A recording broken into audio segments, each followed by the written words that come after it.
လူတယောက်ကတစ်ချက်ယုံလေးကန်လိုက်မိရမှအိမ်ထဲတွင်ထားရှိထားသောနတ်ဆိုးရုပ်တုတစ်ခုပြုတ်ကျသွားခဲ့သည်သို့သောနောက်တစ်စက္ကန့်မှာပင်စတိုခန်းထဲတွင်ပိတ်သိမ်းထားသောခေါင်းတလားတစ်ခုသည်ထူးဆန်းသောနီလန်းဖြင့်စတင်လှုပ်ခါလာခဲ့သည်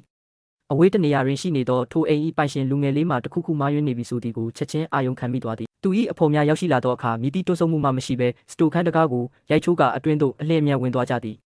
သူတို့၏လုပ်ရက်ကပြင်းထန်သောပြဿနာများတဲ့သို့ဆွဲခေါ်သွားနိုင်သည်ကိုသူတို့လုံးဝမသိရှိခဲ့ကြပေ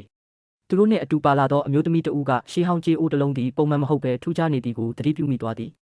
သူမကထိုအိုးကိုမနှောက်ယှက်ရန်ထိုလူကိုသတိပေးတော်လဲထိုလူမှာခေါင်းမာလွန်လာသည်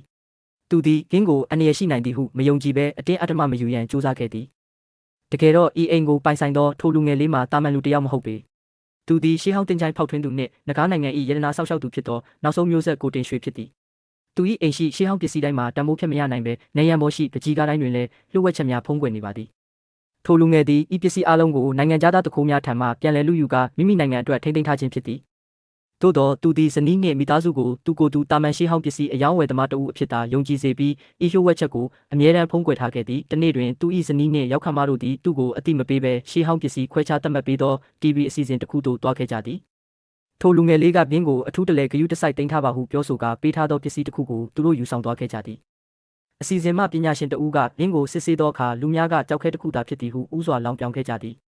သို့သောအနီးကပ်တေချာစစ်ဆေးကြည့်သောအခါဘင်းမှာဘရင်တစိမ့်တော်ဖြစ်နေနိုင်သည်ကိုသိရှိသွားကြသည်အစီအစဉ်တင်ဆက်သူကဒါဟာလွန်ခဲ့တဲ့နှစ်ပေါင်းထောင်ချီကပျောက်ဆုံးသွားတဲ့အစစ်အမှန်ဧကရစ်တစိမ့်တော်နဲ့တူနေတယ်ဟုစိတ်လှုပ်ရှားစွာပြောဆိုခဲ့သည်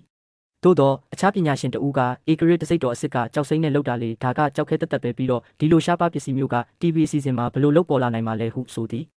ထိုအချိန်မှာပင်ထိတ်လန့်စရာကောင်းသောအမှန်တရားတစ်ခုထွက်ပေါ်လာသည်နိုင်ငံခြားပြတိုက်တစ်ခုကလှပသောအမျိုးသားယတနာနှစ်ခုအခိုးခံရကြောင်းမကြသေးမီကအစီရင်ခံခဲ့ပြီးတခိုးမှာတခြားသူမဟုတ်ဘဲကိုတင်ရွှေပင်ဖြစ်သည်